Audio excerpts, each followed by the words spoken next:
जो अगर आप क्वेश्चन ट्राई कर चुके हैं तो इसका एक बार आप आंसर देख लो, इट विल बी 4, यानी कि यहाँ पे आएगा 4 MeV। ठीक है, क्वेश्चन क्या है, we have here a nuclear reaction जिसमें एनर्जी रिलीज हुई है और उसे क्यू से रिप्रेजेंट किया है। एनर्जी न्यूक्लियर रिएक्शन में क्यों रिलीज होती है? न्यूक्लियर रिएक्शन में खास बात यह होती है कि जो रिएक्टेंट साइड का मास होता है और जो प्रोडक्ट साइड का मास होता है वो इक्वल नहीं होता है।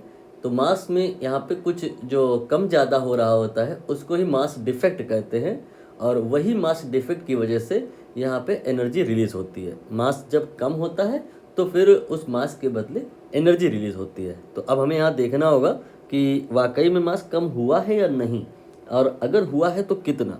तो इसके लिए आपको हर एक का मास दिया है, ये है रिएक्टेंट। रिएक्टेंट का मास यहाँ पे इन्होंने दे दिया है, ये कॉम्प्लिकेटेड वाला जो वैल्यू है ये आपका यूरेनियम का ही मास है।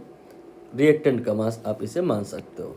प्रोडक्ट साइड में यहाँ पर दो लोग हैं, ये तो एनर्जी है। मास के पॉइंट से अगर हम बात करें तो एक ये और एक ये, तो इन दोनों के ही मास इन्होंने बताए हैं, दिस एंड दैट। इसे आप यहाँ पर लिख लें तो प्रोडक्ट साइड में आपको समझ में आएगा कि कौन कौन यहाँ पर किस किस मास के वैल्यू के साथ जनरेट हुआ है। These are the product side.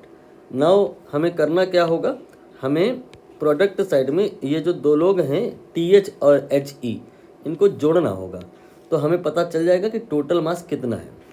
तो जोड़ने के लिए हम ऐसे लिखते हैं, जैसे मैं लिख रहा हूँ ऐसे इसलिए लिखते हैं ताकि आपको डेसिमल के बाद की डिजिट में कोई कन्फ्यूज़न ना हो।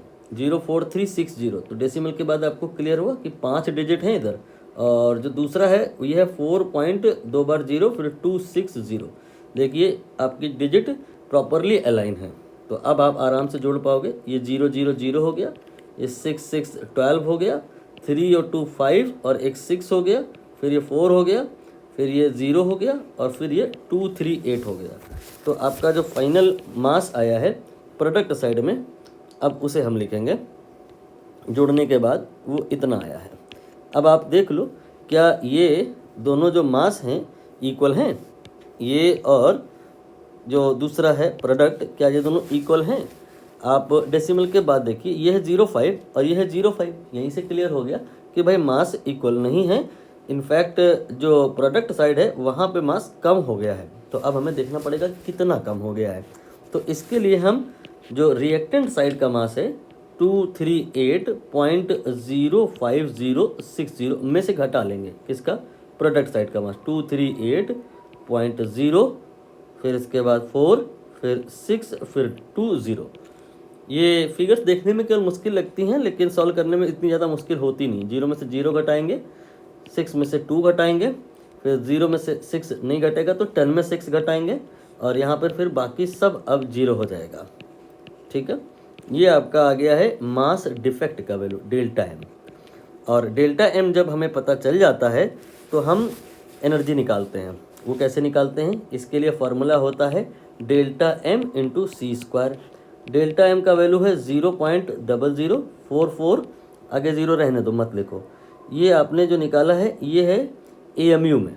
ठीक है, और अगर हमें AMU में मास पता है और एनर्जी निकालना है तो हम C² वगैरह ये सब नहीं रखते हैं, सीधा सीधा हम यहाँ पर वैल्यू रख देते हैं 931.5। अब इन दोनों को हम मल्टीप्लाई कर देंगे तो हमारा फाइनल आंसर आ जाएगा। देखते हैं क्या आएगा।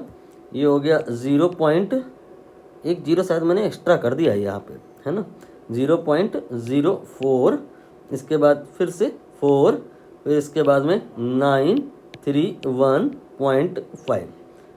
लेट अस सी, ये आ रहा है 40.986।